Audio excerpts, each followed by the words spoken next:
مومن بندوں کو اللہ تعالیٰ دنیا میں بھی دیتا ہے اور آخرت میں بھی دیتا ہے، اور یہ ان کے لیے بہت اعزاز کی بات ہے. اور آخرت کے رزق کو رزقا حسنا کہا گیا. والذین ہاجروا فی سبیل اللہ ثم قتلوا او ماتوا لیرزقنہم اللہ رزقا حسنا وان اللہ لہو خیر الرازقین. اور جن لوگوں نے اللہ کے راستے میں وطن چھوڑا پھر قتل کر دیے گئے یا مر گئے، یقیناً اللہ انہیں ضرور رزق دے گا، اچھا رزق. دنیا میں رہے، ہجرت کر کے کہیں گئے، وہاں بھی مل جائے گا، اور اگر مر کے اللہ کے پاس چلے گئے، شہید ہو گئے، تو جنت میں بھی رزق ہے ان کے لیے. بے شک اللہ ہی یقیناً سب رزق دینے والوں سے بہترین ہے. رزق کے معاملے میں بندوں کی ذمہ داری کیا ہے؟ نمبر 1، اللہ پر بھروسہ کریں، توکل کریں. رسول اللہ صلی اللہ علیہ وسلم نے فرمایا اگر تم اللہ پر اس طرح توکل کرو جس طرح حق ہے تو وہ تمہیں اس طرح سے روزی دے جیسے وہ پرندوں کو دیتا ہے. صبح کو وہ بھوکے اٹھتے ہیں اور شام کو پیٹ بھرے ہوئے آتے ہیں. اللہ سبحانہ وتعالیٰ تو ماں کے پیٹ میں بھی رزق دیتا ہے، جب ماں خود بھی نہیں کھلا سکتی بچے کو، اس نے وہاں بھی انتظام کیا. پیدا ہوتے ہی اس کے سینے میں دودھ اتار دیا، اللہ نے رزق کا اہتمام کیا. اور پھر جو انسان بڑا ہوتا جاتا ہے، ضروریات مختلف ہوتی جاتی، اس کے مطابق اس کو رزق ملتا چلا جاتا ہے. ابو ذر غفاری کہتے ہیں نبی صلی اللہ علیہ وسلم اپنے رب تبارک و تعالیٰ سے روایت کرتے ہیں، اللہ تعالیٰ فرماتا ہے اے میرے بندو تم سب گمراہ ہو سوائے اس کے جسے میں ہدایت دوں، بس تم مجھ سے ہدایت مانگو کیونکہ یہ بھی رزق ہے نا، میں تمہیں ہدایت دوں گا. اے میرے بندو تم سب بھوکے ہو سوائے اس کے جسے میں کھلاؤں، تم مجھ سے کھانا مانگو میں تمہیں کھلاؤں گا. اے میرے بندو تم سب برہنہ ہو سوائے اس کے جسے میں لباس دوں، تم مجھ سے لباس مانگو میں تمہیں لباس پہناؤں گا. یعنی یہ بیسک نیڈز ہے انسان کی، جن میں نمبر 1 ہدایت ہے، اور پھر اس کے بعد کھانا اور کپڑا. یہ انسان کی بیسک نیڈز میں سے ہے. لہٰذا ان نیڈز کے لیے بھی انسان کو اللہ سبحانہ تعالیٰ کی طرف رجوع کرنا چاہیے. اور جب انسان اللہ سے مانگ کر کوشش کرتا ہے تو پھر اس کو اطمینان بھی ہو جاتا ہے جتنا بھی اللہ تعالیٰ دیتا ہے. اور اس اطمینان کو قناعت کہتے ہیں کہ انسان اللہ کے دیے پر راضی ہوتا ہے، اور اس قناعت سے اطمینان نصیب ہوتا ہے. پھر یعنی جب انسان کے اندر قناعت ہوتی ہے کہ جو اللہ نے مجھے دیا میں راضی ہوں، اس پر میں خوش ہوں جتنا بھی میرے پاس ہے، کیونکہ انسان اپنے سے کم والوں کو دیکھتا ہے نا تو خوش ہوتا ہے. اور خوشی کا معیار بھی یہی ہے، انسان اگر اپنے سے اوپر والے کو دیکھے گا تو کبھی خوش نہیں ہوگا. لیکن مشکل یہ ہے کہ انسان سب کچھ بھی لے کے خوش کیوں نہیں آج، کیونکہ انسان صرف ضرورت کا نہیں چاہتا. ضرورت پوری ہو جاتی ہے تو راحت چاہتا ہے، یعنی کہ کمفرٹیبل لائف ملے. جب کمفرٹیبل لائف مل جاتی ہے تو پھر عیش و عشرت چاہتا ہے کہ مجھے لگژوریس لائف ملے. لہٰذا اس کی تو پھر کوئی حد ہی نہیں ہے نا. تو انسان کبھی بھی مطمئن نہیں ہوتا، کبھی بھی سکون نہیں پاتا.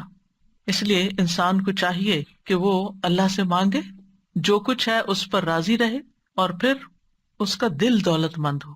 غنا وہ نہیں ہے، دولت مندی وہ نہیں ہے جو بینک بیلنس سے یا بہت ساری سونے چاندی کے ڈھیر سے آپ دولت مند ہوتے ہیں. اصل دولت مند وہ ہے جس کا دل دولت مند ہے، کہ جو اس بات پہ راضی ہے کہ اللہ نے مجھے بہت کچھ دیا ہے. یعنی کثرت سے دولت مندی نہیں ہوتی، بلکہ اس کے مقابلے میں قناعت سے دولت مندی ہوتی ہے. حقیقت یہ ہے کہ دنیا کی زندگی میں جتنی بھی چیزیں ہیں، یا تو یہ انسان کو اپنے کنٹرول میں کر لیتی ہیں یا انسان ان کو اپنے استعمال میں لے آتا ہے. جب ضرورت کا ہوتا ہے تو سب چیزیں استعمال ہو رہی ہوتی ہیں، اور جب زیادہ ہو جاتا ہے تو وہ انسان کے اوپر بوجھ بن جاتا ہے کہ اس کو سنبھالو، رکھو، اس کی حفاظت کرو. وہ اسی کی پوجا میں پھر لگا رہتا ہے انسان، اور اپنے اعلیٰ مقصد زندگی کو بھول جاتا ہے کہ وہ دنیا میں صرف مال اسباب اکٹھا کر کے اس کی خدمت کرنے نہیں آیا، بلکہ وہ اللہ کی عبادت کے لیے آیا. تو اس لیے بہت ضروری ہے کہ انسان حرص سے بچے، کیونکہ حرص کا نقصان ہے. رسول اللہ صلی اللہ علیہ وسلم نے فرمایا 2 بھوکے بھیڑیے اگر بکریوں کے ریوڑ میں چھوڑ دیے جائیں تو اتنا نقصان نہیں دیتے جتنا کسی انسان کا مال کے لیے حریص ہو جانا، لالچی ہو جانا. اور وہ کیا ہوتا ہے کہ انسان جو ملا ہے اس پہ راضی نہیں، بس اس سے زیادہ حاصل کرنے کی کوشش میں، اور زیادہ اور زیادہ، حتیٰ کہ مر ہی جاتا ہے، دنیا سے ہی چلا جاتا ہے انسان. اور اللہ کو دکھانے کے لیے کچھ نہیں ہوتا اس کے پاس، نہ کوئی عبادت، نہ کوئی خدمت، نہ کچھ. تو اس لیے انسان کو حرص سے اور لالچ سے بچنا چاہیے. اس کے اندر غنا ہونا چاہیے، شکر گزاری ہونی چاہیے، اور یہ شکر گزاری ہی انسان کی سعادت کی علامت ہوتی ہے. خوش قسمت ترین انسان وہ ہے، کامیاب ترین انسان وہ ہے کہ جس کے پاس ضرورت کا ہے اور وہ اس پر راضی بھی ہے. حدیث میں آتا ہے اس شخص نے فلاح پائی جس نے اطاعت کی اور اس کو بقدر ضرورت رزق مل گیا. اور اللہ نے اس کو جو کچھ دیا اس پر اس کو قناعت کی توفیق مل گئی، وہ خوش ہے اس پر جتنا ہے اس کے پاس. تو گویا دنیا میں بھی کامیابی کا راز زیادہ ہونے میں نہیں ہے کہ زیادہ ہو، بلکہ قناعت میں ہے، کیونکہ چاہت کی تو کوئی حد ہی نہیں نا. انسان کی چاہت تو لامتناہی ہے، ان لمیٹڈ ہے. جتنا اس کو مل جائے گا وہ کہے گا اس سے اور ہو، اس سے اور ہو. انسان کا پیٹ تو کبھی بھرنے والا نہیں. اس لیے انسان اپنی ساری کوششوں کا مرکز صرف دنیا کمانے میں نہ لگا دے، بلکہ اپنی آخرت کے لیے بھی فکر کرے، اور صرف جسمانی زندگی نہیں، روحانی زندگی بھی گزارے، اپنی روح کا حق بھی ادا کرے، انسانوں کا حق بھی دینے والا ہو. مطلب ضرورت کا سامان وہ ہوتا ہے کہ جس میں انسان کی کوئی ضرورت اٹکے نہ، یعنی اس کے پاس اتنا ہو کہ اپنی بیسک ساری نیڈز جو ہے وہ کسی کی مدد کے بغیر خود پوری کر سکے، اور اس کے لیے انسان محنت کرے، کوشش کرے. تو بہرحال رزق کا مالک اللہ ہے اور انسانوں کے پاس کچھ نہیں. اگر کوئی یہ سمجھتا ہے کہ کوئی انسان اس کے رزق کا مالک اور وہ اس کا رزق روک دے گا تو وہ غلط فہمی کا شکار ہے. اس لیے انسان کو رزق کے معاملے میں اللہ تعالیٰ سے دعا کرنی چاہیے، کوشش اور محنت کرنی چاہیے، جو ملا ہے اس پہ راضی ہونا چاہیے، مخلوق کی طرف نہیں دیکھنا چاہیے کہ ان کے پاس کیا ہے اور وہ مجھے کیوں نہیں ملتا، اور حسد نہیں کرنا چاہیے کسی سے. اور جب مانگے تو پورے یقین کے ساتھ مانگے، اور جب انسان اللہ کا تقوی اختیار کرتا ہے تو اللہ اس کو وہاں سے رزق دیتا ہے جہاں سے اس نے سوچا بھی نہیں ہوتا. وَيَرْزُقْهُ مِنْ حَيْثُ لَا يَحْتَسِبُ وَمَن يَتَوَكَّلْ عَلَى اللَّهِ فَهُوَ حَسْبُهُ. وہ اسے وہاں سے رزق دے گا جہاں سے وہ گمان نہیں کرتا، جو اللہ پہ بھروسہ کرے وہ اس کو کافی ہو جائے گا. ان اللہ بالغ امرہ قد جعل اللہ لکل شیء قدرا. بے شک اللہ اپنا کام پورا کرنے والا ہے، یقیناً اللہ نے ہر چیز کے لیے ایک وقت، ایک اندازہ مقرر کر رکھا ہے.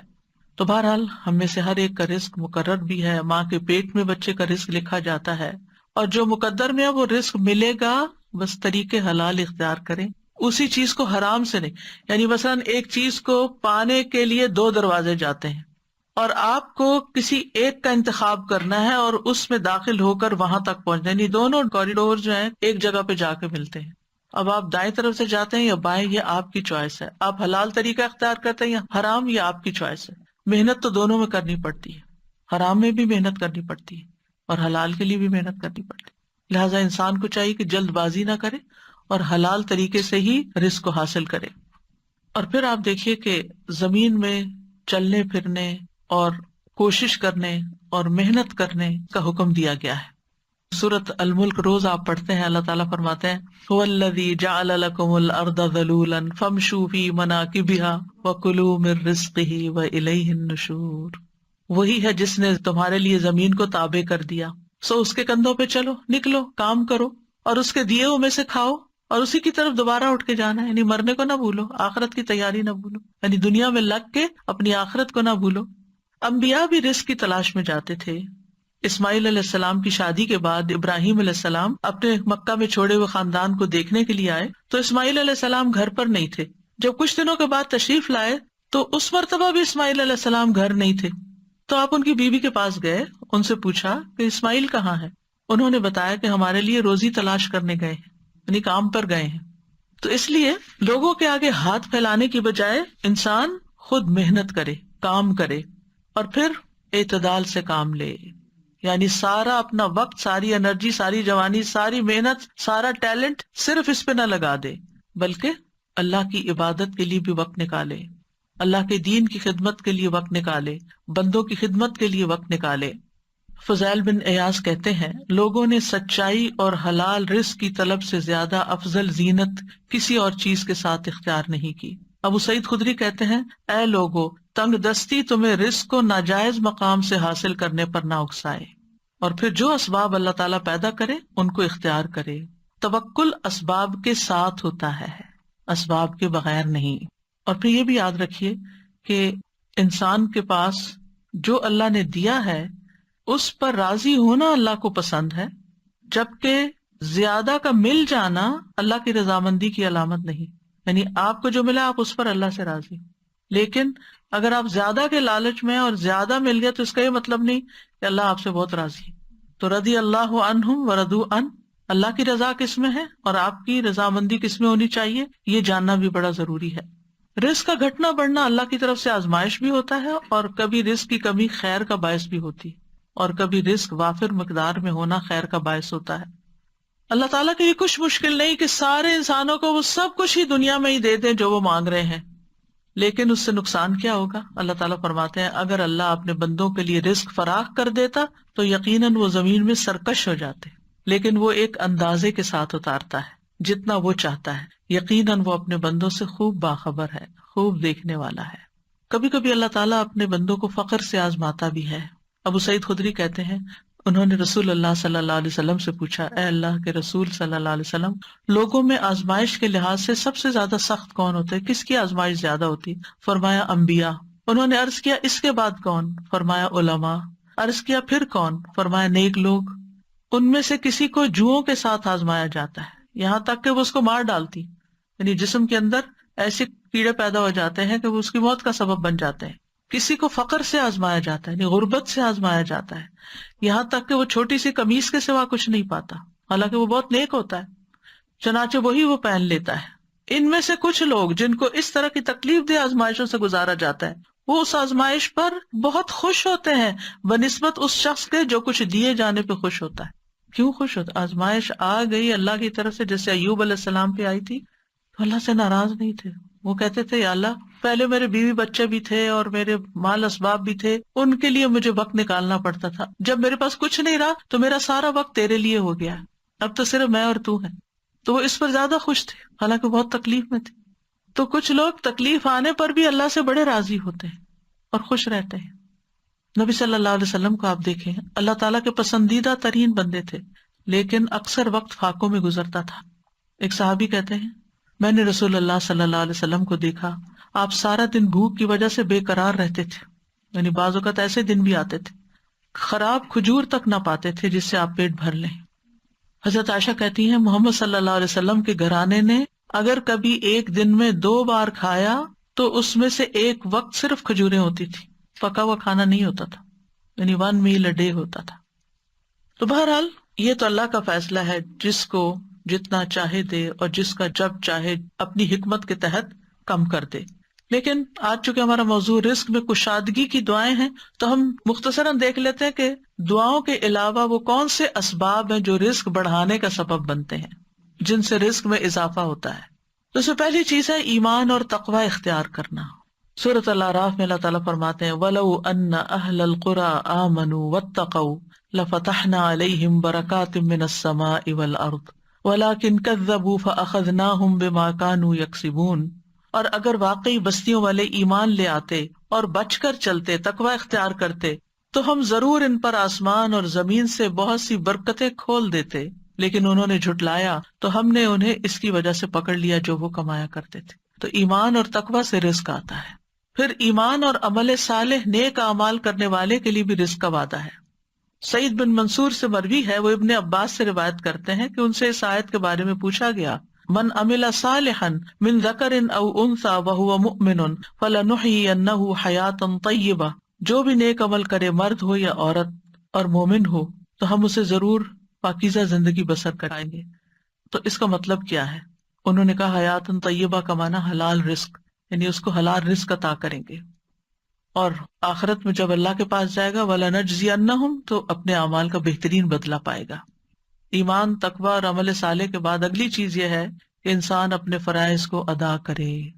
قرآن مجید میں آتا ہے رجال لا تلہیہم تجارت ولا بیع عن ذکر اللہ واقام الصلاۃ، وہ مرد جنہیں اللہ کے ذکر سے اور نماز قائم کرنے اور زکوٰۃ دینے سے نہ کوئی تجارت غافل کرتی ہے نہ کوئی خرید و فروخت۔ وہ اس دن سے ڈرتے ہیں جس میں دل اور آنکھیں الٹ جائیں گی، تاکہ اللہ انہیں اس کا بہترین بدلہ دے جو انہوں نے کیا، اور انہیں اپنے فضل سے زیادہ دے، اور اللہ جسے چاہتا ہے بے حساب رزق دیتا ہے۔ تو اس سے کیا پتہ چلتا ہے کہ چاہے آپ بزنس کرتے ہیں، جاب کرتے ہیں، جب نماز کا وقت آ جائے تو آپ کو نماز کے لیے اٹھ جانا چاہیے۔ پھر اللہ کی اطاعت کے کام۔ عبداللہ بن مسعود سے روایت ہے، وہ کہتے ہیں رسول اللہ صلی اللہ علیہ وسلم نے فرمایا کوئی جان اپنے رزق کی تکمیل کے بغیر نہیں مرتی، بس تم اللہ سے ڈرو اور رزق کی تلاش میں میانہ روی اختیار کرو۔ کہیں ایسا نہ ہو کہ رزق کا مؤخر ہونا، ڈیلے ہونا تمہیں اس بات پہ اکسا دے کہ تم اللہ کی نافرمانیاں کر کے اس کی تلاش میں پڑ جاؤ۔ یاد رکھو جو کچھ اللہ کے پاس ہے وہ اس کی اطاعت کر کے ہی حاصل کیا جا سکتا ہے۔ ابن قیم کہتے ہیں جیسے اللہ کا تقوی اختیار کرنا رزق کے حصول کا باعث ہے، اسی طرح تقوی چھوڑ دینا فقر و فاقہ کا باعث بھی بن جاتا ہے. اسی طرح نافرمانیوں کو چھوڑنا رزق میں اضافے کا باعث بن جاتا ہے. پھر ہے شکر گزار بننا، جو ہے اس پہ شکر گزار رہیں، قناعت کریں اور شکر کریں. اللہ تعالیٰ کا وعدہ ہے لَإِن شَكَرْتُمْ لَأَزِيدَنَّكُمْ، اگر تم نے شکر کیا تو میں تمہیں اور زیادہ نعمت دوں گا. پھر ہے توبہ استغفار کرنا، توبہ استغفار. نوح علیہ السلام نے اپنی قوم کو بتایا تھا فَقُلْتُ اسْتَغْفِرُوا رَبَّكُمْ إِنَّهُ كَانَ غَفَّارًا يُرْسِلِ السَّمَاءَ عَلَيْكُمْ مِدْرَارًا وَيُمْدِدْكُمْ بِأَمْوَالٍ وَبَنِينَ وَيَجْعَلْ لَكُمْ جَنَّاتٍ وَيَجْعَلْ لَكُمْ أَنْهَارًا. میں نے کہا اپنے رب سے معافی مانگ لو، استغفار کرو، یقیناً وہ ہمیشہ سے بہت معاف کرنے والا ہے، وہ تم پر بہت برستی ہوئی بارش بھیجے گا، اور وہ مالوں اور بیٹوں کے ساتھ تمہاری مدد کرے گا، تمہیں باغات عطا کرے گا، تمہارے لیے نہریں جاری کر دے گا. یعنی دنیا کے یہ سارے خوشگوار سامان زندگی تمہیں عطا کرے گا اگر تم استغفار کرتے رہے. یعنی گناہوں کی معافی مانگتے رہو تو اللہ سبحانہ وتعالیٰ دنیا میں بھی یہ نعمتیں تمہیں عطا کرے گا. اسی طرح ہود علیہ السلام نے کہا تھا وَيَا قَوْمِ اسْتَغْفِرُوا رَبَّكُمْ ثُمَّ تُوبُوا إِلَيْهِ يُرْسِلِ السَّمَاءَ عَلَيْكُمْ مِدْرَارًا وَيَزِدْكُمْ قُوَّةً إِلَىٰ قُوَّتِكُمْ وَلَا تَتَوَلَّوْا مُجْرِمِينَ. اے میری قوم اپنے رب سے بخشش مانگو، پھر اس کی طرف پلٹ آؤ، وہ تم پر بادل بھیجے گا جو خوب برسنے والا ہوگا، اور تمہیں تمہاری قوت کے ساتھ اور قوت دے گا، اور مجرم بنتے ہوئے منہ نہ موڑو. صالح علیہ السلام نے اپنی قوم کو کہا وَأَنِ اسْتَغْفِرُوا رَبَّكُمْ، اور یہ کہ اپنے رب سے معافی مانگو، ثُمَّ تُوبُوا إِلَيْهِ، پھر اس سے توبہ کرو، يُمَتِّعْكُمْ مَتَاعًا حَسَنًا إِلَىٰ أَجَلٍ مُّسَمًّى، وہ ایک خاص مدت تک تمہیں اچھا سامان زندگی دے گا، کیونکہ ہر ایک کو پھر موت تو آنی ہے. وَيُؤْتِ كُلَّ ذِي فَضْلٍ فَضْلَهُ، اور ہر صاحب فضل کو اس کا فضل عطا کرے گا. پھر اسی طرح تسبیحات کی کثرت سے بھی رزق میں اضافہ ہوتا ہے، تسبیح پڑھنا. نوح علیہ السلام کی وفات کا وقت جب قریب آیا تو انہوں نے اپنے بیٹے سے فرمایا، اور باتیں بھی تھی، اس میں ایک یہ بھی تھی کہ سبحان اللہ و بحمدہ کا ورد کرتے رہنا یہ ہر چیز کی نماز ہے، اور اس کے ذریعے مخلوق کو رزق ملتا ہے. تو جسے رزق کی تنگی ہو وہ تسبیح کی کثرت کر دے. پھر پے در پے حج اور عمرہ کرنے سے فقر دور ہوتا ہے. نبی صلی اللہ علیہ وسلم نے فرمایا حج اور عمرے پے در پے کیا کرو، کیونکہ یہ دونوں فقر اور گناہوں کو اس طرح ختم کر دیتے ہیں جیسے بھٹی لوہے، سونے اور چاندی کے میل کو ختم کر دیتی ہے. پھر صلہ رحمی کرنے سے رزق میں برکت ہوتی ہے، رشتہ داروں کو دینے سے، ان کے ساتھ نبھانے سے، ان سے اچھا سلوک کرنے سے. رسول اللہ صلی اللہ علیہ وسلم نے فرمایا جس شخص کو پسند ہو کہ اس کے رزق میں وسعت ہو یا اس کی عمر دراز ہو، اسے چاہیے کہ صلہ رحمی کرے. پھر دوسروں پر خرچ کرنے سے فرمایا وَمَا أَنفَقْتُم مِّن شَيْءٍ فَهُوَ يُخْلِفُهُ وَهُوَ خَيْرُ الرَّازِقِينَ، اور جو بھی تم خرچ کرتے ہو اللہ اس کی جگہ تمہیں اور دے دیتا ہے، اور وہی سب سے بہتر رازق ہے. رسول اللہ صلی اللہ علیہ وسلم نے فرمایا کہ اللہ تعالیٰ فرماتے ہیں کہ ابن آدم انفق علیک، تم خرچ کرو میں تم پہ اور خرچ کروں گا، تم دینے والے بنو تمہیں اور دوں گا. پھر کمزور لوگوں کا خیال رکھنے کی وجہ سے رزق کا ملنا، یعنی جو اپنے لیے خود نہیں کما سکتے، بیمار ہیں، معذور ہیں، زیادہ عمر کے ہیں، یا کوئی بھی ریزن ہے. رسول اللہ صلی اللہ علیہ وسلم نے فرمایا میرے لیے ضعفاء اور کمزور لوگوں کو تلاش کرو، کیونکہ تم لوگ اپنے کمزور لوگوں ہی کے ذریعے سے رزق دیے جاتے ہو اور مدد کیے جاتے ہو. یعنی تم کمزوروں پہ خرچ کرو گے تو اللہ تمہاری مدد کرے گا. پھر طالب علم پر خرچ کرنا. انس بن مالک کہتے ہیں کہ نبی صلی اللہ علیہ وسلم کے زمانے میں 2 بھائی تھے، جن میں سے ایک تو نبی صلی اللہ علیہ وسلم کی خدمت میں آتا تھا، یعنی علم حاصل کرتا، دوسرا بھائی کماتا تھا. تو کمائی کرنے والے بھائی نے دوسرے بھائی کی شکایت نبی صلی اللہ علیہ وسلم سے کی کہ یہ کچھ کماتا نہیں ہے. آپ نے فرمایا شاید تم اسی کی وجہ سے رزق دیے جاتے ہو کہ یہ نبی صلی اللہ علیہ وسلم کی خدمت میں روز آتا ہے، پڑھتا پڑھاتا ہے، اور تم کام کرتے ہو، تو اس کا رزق بھی اللہ تمہارے ذریعے سے لا رہا ہے. پھر دن کے آغاز میں کام کرنا، ارلی مارننگ کام سٹارٹ کرنا. نبی صلی اللہ علیہ وسلم نے فرمایا اے اللہ میری امت کے لیے ان کی صبح میں برکت ڈال دے. تو جو لوگ صبح میں سوتے رہتے ہیں پھر وہ رزق سے محروم ہو جاتے ہیں، ان کے کاموں میں برکت نہیں ہوتی. آپ صلی اللہ علیہ وسلم کو جب کوئی مہم یا لشکر روانہ کرنا ہوتا تو انہیں دن کے پہلے حصے میں روانہ کرتے، ارلی مارننگ بھیجتے تھے. ٹریولنگ ہوتی، کوئی کام ہوتا، صبح سویرے، یعنی لاسٹ مومنٹ پہ ڈیلیٹ نہیں کرتے تھے. سخر رضی اللہ عنہ ایک تاجر صحابی تھے، وہ اپنے کارندوں کو، یعنی جو سیلز مین وغیرہ ہیں، ان کو دن کے پہلے حصے میں روانہ کر دیتے تھے چنانچہ وہ مالدار ہو گئے، ان کا مال خوب بڑھ گیا، کیونکہ اس حدیث کو روایت کرنے والے بھی وہی ہیں، انہوں نے اس بات کو پکڑ لیا، اس پہ عمل کیا اور خود بھی فائدہ اٹھایا۔ پھر خرید و فروخت میں سچ بولنا، سچ سے برکت ہوتی ہے اور جھوٹ سے تجارت کی برکت ختم ہو جاتی ہے۔ پھر اسی طرح ایک قول ہے کہ 4 چیزیں رزق لاتی ہیں: رات کا قیام، تہجد پڑھیں، سحری کے وقت کثرت سے استغفار، صدقہ کرتے رہنا، اور دن کے پہلے اور آخری حصے میں اللہ کا ذکر کرنا، صبح و شام اللہ کا ذکر، نمازوں کے علاوہ ذکر کی بات ہے۔ رزق سے کچھ چیزیں محروم بھی کر دیتی ہیں، سب سے بڑی چیز گناہوں کی وجہ سے رزق سے محرومی ہو جاتی ہے۔ حسن بصری کہتے ہیں اللہ کی قسم وادل میں تمہارے لیے رزق ہے، لیکن تم اپنی غلطیوں اور اعمال کی وجہ سے اس سے محروم کر دیے جاتے ہو، یعنی تم پہ نہیں برستا۔ ناشکری رزق برباد کر دیتی ہے، جو ہوتا ہے وہ بھی صحیح استعمال نہیں ہوتا، ضائع ہو جاتا ہے۔ جو قوم سبا کی مثال قرآن میں آتی ہے، اور ایک بستی کی جو امن والی مطمئن تھی، لیکن انہوں نے ناشکری کی تو خوف اور بھوک ان پہ مسلط ہو گئی۔ پھر خرچ نہ کرنا، دینا نہیں کسی کو، استعمال نہ کرنا، صرف جوڑ جوڑ کے رکھنا۔ حضرت اسماء کہتی ہیں ایک مرتبہ رسول اللہ صلی اللہ علیہ وسلم میرے پاس سے گزرے، اس وقت میں کچھ گن رہی تھی اور ناپ رہی تھی۔ آپ نے فرمایا اسماء گن گن کے نہ رکھو، ورنہ اللہ بھی تمہیں گن گن کر دے گا۔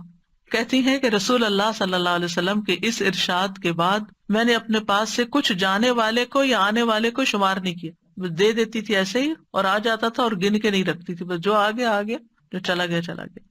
اور جب بھی میرے پاس اللہ کا کوئی رزق ختم ہوا، اللہ نے مجھے اس کا بدل عطا کر دیا۔ پھر خرچ نہ کرنے سے مال ضائع ہو جانا۔ ابو ہریرہ کہتے ہیں نبی صلی اللہ علیہ وسلم نے فرمایا کوئی دن ایسا نہیں کہ جب بندے صبح کو اٹھتے ہیں تو 2 فرشتے آسمان سے نہ اترتے ہوں۔ ایک فرشتہ کہتا ہے اللہ خرچ کرنے والے کو اس کا بدلہ عطا کر، اور دوسرا کہتا ہے اللہ روک کر رکھنے والے کے مال کو ضائع کر دے۔ پھر اسی طرح ہر آنے والا بچہ اپنا رزق لے کے آتا ہے، اس کو قتل کر دینا، ختم کر دینا رزق کا دروازہ بند کرنا ہے۔ پھر قطع رحمی کرنا، رسول اللہ صلی اللہ علیہ وسلم نے فرمایا جس نیکی کا اجر بہت جلدی ملتا ہے وہ صلہ رحمی ہے۔ یہاں تک کہ کچھ گھرانوں کے لوگ فاجر و فاسق ہوتے ہیں، لیکن جب وہ صلہ رحمی کرتے ہیں تو ان کے مال بڑھ جاتے ہیں، ان کے افراد بڑھ جاتے ہیں۔ پھر اسی طرح لوگوں سے مانگنا، رسول اللہ صلی اللہ علیہ وسلم نے فرمایا جو شخص ایک مرتبہ مانگنے کا دروازہ کھول لیتا ہے اللہ اس پر تنگ دستی کا دروازہ کھول دیتے ہیں، یعنی اس کو محتاج ہی کرتے ہیں۔ یعنی صرف دوسروں کے مال پر نظر رکھنا، دوسروں کی کمائی پر زندگی گزارنا، اور صرف ان ہی کے مال پہ توقع رکھ کر خود کچھ نہ کرنا، اس سے انسان کے اندر جرت اور حوصلہ ختم ہو جاتا ہے، اس کا کانفیڈنس ختم ہو جاتا ہے۔ اور پھر آخر میں ہے دعائیں۔ سب سے پہلی دعا تو یہ ورزقنا وانت خیر الرازقین۔ اسی طرح اللہم ورزقنی، نبی صلی اللہ علیہ وسلم نے فرمایا جب تم اللہم ورزقنی کہو گے تو اللہ تعالیٰ کہے گا میں نے رزق دینے کا فیصلہ کر لیا۔ پھر اللہم اغفر لی وارحمنی وعافنی وارزقنی، اے اللہ مجھے بخش دے، مجھ پہ رحم فرما، مجھے عافیت دے، مجھے رزق عطا فرما۔ ایک صحابی کہتے ہیں کہ نبی صلی اللہ علیہ وسلم کے پاس کوئی شخص آ کر عرض کرتا یا رسول اللہ صلی اللہ علیہ وسلم جب میں اپنے رب سے دعا کروں تو کیا کروں، کیا کہوں؟ تو آپ نے اس کو یہی دعا سکھائی کہ بخشش مانگو، رحم مانگو اور عافیت مانگو، رزق مانگو۔ تو آپ دیکھیں کہ جب اللہ تعالیٰ کی رحمت آتی تو ہر طرح کی خیرات و برکات آ جاتی ہیں، اور جب عافیت ہوتی ہے تو ہر طرح کے فتنوں سے انسان محفوظ ہو جاتا ہے، ہر طرح کی آزمائشوں سے بچ جاتا ہے، اور جب رزق آتا ہے تو انسان بے نیاز ہو جاتا ہے، فقر سے بچ جاتا ہے۔ بہت ہی خوبصورت دعا ہے۔ اسی طرح ایک اور دعا میں آتا ہے اللہم اغفر لی وارحمنی واہدنی وارزقنی، ایک اور ورژن یوں ہے، یہاں ہدایت کا اضافہ ہے۔ پھر ہے اللہم انی اسألک علما نافعا ورزقا طیبا وعملا متقبلا۔ حسن بصری کہتے ہیں علم 2 طرح کے ہیں، زبان کا علم اور دل کا علم۔ بس دل کا علم نفع بخش علم ہے، اور زبان کا علم اللہ کی طرف سے ابن آدم پر حجت ہے۔ علم نافع وہ ہے جو بندے کے اندر سکینت اور اللہ کی خشیت پیدا کر دے، اور صرف زبان پر ہی علم کا ہونا، صرف باتیں کرنا جو ہے وہ علم نافع نہیں ہوتا، کہ آپ کو بہت ساری باتیں پتہ ہے لیکن آپ کرتے کراتے کچھ نہیں، عمل کے وقت زیرو ہے۔ اور رزق حلال طیب جو انسان محنت سے کماتا ہے، اور خبیث وہ جو انسان حرام سے لیتا ہے، اور مقبول عمل وہ جو خالص اللہ تعالیٰ کی رضا کے لیے کیا جاتا ہے۔ اگلی دعا ہے اللہم انی اعوذ بک من الفقر والقلۃ والذلۃ واعوذ بک من ان اظلم او اظلم۔ اے اللہ میں فقر و فاقہ، قلت اور ذلت سے تیری پناہ میں آتا ہوں، کیونکہ فقر و فاقہ قلت اور ذلت لاتا ہے، اور اس بات سے تیری پناہ میں آتا ہوں کہ میں کسی پہ ظلم کروں یا مجھ پہ کوئی ظلم کرے. رسول اللہ صلی اللہ علیہ وسلم یہ دعا کیا کرتے تھے. دعا اصل میں کیا انسان کی تڑپ کا اظہار ہے. انسان کسی چیز کی بہت خواہش کرے اور پھر وہ لوگوں کی طرف دیکھنے کی بجائے اللہ سے مانگے. تو جب انسان اپنی پوری توجہ اللہ سبحانہ وتعالیٰ کی طرف کر دیتا ہے اور پھر جو اس کے دل کی باتیں ہوتی ہیں وہ زبان سے نکلنا شروع ہوتی ہے تو یہ سب سے بہترین دعا ہوتی ہے. اور جو شخص حقیقی معنوں میں محتاجی سے بچنا چاہتا ہوگا پھر وہ ضرور یہ دعا کرے گا کہ اللہ تعالیٰ مجھے فقر سے بچانا. اور پھر جو شخص ذلت سے ڈرتا ہوگا وہ بھی یہ دعا کرے گا کہ اللہ ذلت سے بچانا. اور اسی طرح قلت سے بھی کہ اللہ جیسے کہتے ہیں پنجابی میں لوڑ کی تھوڑ نہ ہو، یعنی جو چیزیں ضرورت ہے وہ کم نہ پڑے. اور پھر اسی طرح میں کسی پہ ظلم نہ کروں اور کوئی مجھ پہ ظلم نہ کرے. بہت ہی خوبصورت دعا ہے. یعنی نہ میں کسی کے حق میں زیادتی کروں نہ کوئی میرے حق میں زیادتی کرے، نہ میں لوگوں کی نگاہوں میں ذلیل ہوں کہ وہ مجھے حقیر جانے اور مجھے ذلیل و خوار کر دیں. پھر دعا ہے لا الہ الا اللہ الواحد القہار رب السماوات والارض وما بینہما العزیز الغفار. نہیں کوئی معبود برحق مگر اللہ جو اکیلا اور زبردست ہے، آسمانوں زمین اور ان دونوں کے درمیان کی تمام چیزوں کا رب ہے اور غالب اور بہت بخشنے والا ہے. حضرت عائشہ فرماتی ہے کہ نبی صلی اللہ علیہ وسلم جب رات کو بھوک کی شدت کی وجہ سے کروٹیں بدلتے تھے تو یہ دعا پڑھا کرتے تھے. اللہ تعالیٰ کی صفت القہار اس میں بیان ہوئی ہے جو ساری مخلوق پر غالب ہے، اور العزیز کہ جو کامل عزت کا مالک ہے، زبردست ہے، غفار جو بہت زیادہ گناہوں کو بخشنے والا ہے. تو یہاں پر آپ دیکھیں کہ ایک طرف توحید کا بیان ہے اللہ تعالیٰ کی اور دوسری طرف اللہ تعالیٰ کی صفات ہے. پھر ہے اللہم اکفنی بحلالک عن حرامک واغننی بفضلک عمن سواک. اے اللہ اپنے حلال کے ذریعے حرام سے میری کفایت فرما اور اپنی مہربانی سے مجھے اپنے علاوہ ہر ایک سے بے نیاز کر دے. اصل میں مومن کا اعتقاد یہ ہے کہ رزق اللہ کے ہاتھ میں ہے، یہ ہمارا یقین ہونا چاہیے. وہی انسان کے لیے مقدر کرتا ہے اور مومن اللہ سے ہی رزق حلال کا سوال کرتا ہے کہ انسان حلال کو اختیار کرنے کی طاقت کے باوجود اگر حرام کی طرف جاتا ہے زیادہ کے لیے یا اس کی خواہش ہے یا لالچ ہے تو وہ دعا کرے اللہم اکفنی بحلالک عن حرامک. اللہ جو حلال تو نے مجھے دیا ہے میرے لیے یہی کافی ہو جائے کہ میں حرام رستے اختیار کروں، یعنی حرام سے مجھے بچا لینا. وَأَغْنِنِي بِفَضْلِكَ عَمَّنْ سِوَاكَ اور اپنے فضل سے غنی کر دے کہ مجھے کسی کے آگے ہاتھ نہ پھیلانے پڑے، اپنی ضرورت کے لیے کسی کا محتاج نہ ہونا پڑے. پھر ہے اللہم انی اعوذ بک من زوال نعمتک وتحول عافیتک وفجاءۃ نقمتک ومن جمیع سخطک. اے اللہ میں تیری پناہ چاہتا ہوں اس بات سے کہ دی ہوئی کوئی نعمت چھن جائے، یعنی جو میرے پاس ہے اس میں سے کچھ چلا جائے میرے ہاتھ سے، یہ ایسا نہ ہو. تیری دی ہوئی عافیت پلٹ جائے، یا اللہ ایسا نہ ہو. کوئی ناگہانی عذاب آ جائے، یا اللہ ایسا نہ ہو. اور تیرے تمام غصے سے تیری پناہ چاہتا ہوں. تو نعمتوں میں دین و دنیا دونوں کی نعمتیں شامل ہیں. اور تحول عافیت یعنی صحت کی حالت بیماری سے نہ بدل جائے کہیں، اور فجاءۃ نقمتک کہ اللہ تعالیٰ اچانک تیری پکڑنا آ جائے کہیں. پھر ہے ایک اور دعا اللہم بارک لنا فیہ وارزقنا منہ. رسول اللہ صلی اللہ علیہ وسلم نے فرمایا اللہ تعالیٰ جس کو بھی کھانا کھلائیں تو وہ یوں دعا کرے اللہم بارک لنا فیہ وارزقنا خیرا منہ. اے اللہ ہمارے لیے اس کھانے میں برکت ڈال اور ہمیں اس سے بہتر کھانا عطا فرما. پھر ایک اور دعا ہے اللہم بارک لنا فی ثمرنا وبارک لنا فی مدینتنا وبارک لنا فی سائنا وبارک لنا فی مدنا.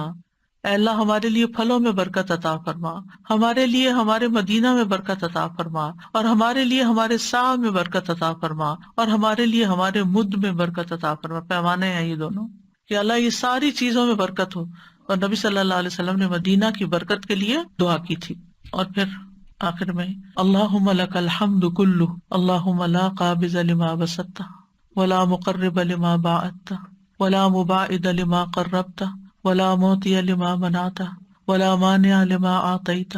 اللہم ابسط علینا من برکاتک ورحمتک وفضلک ورزقک. اللہم انی اسألک النعیم المقیم الذی لا یحول ولا یزول. اللہم انی اسألک النعیم یوم العیلہ والامن یوم الحرب. اللہم اعوذ بک من سوء ما اعطیتنا وشر ما منعت منا. اے اللہ تیری ہی لیے ہر قسم کی تعریف ہے.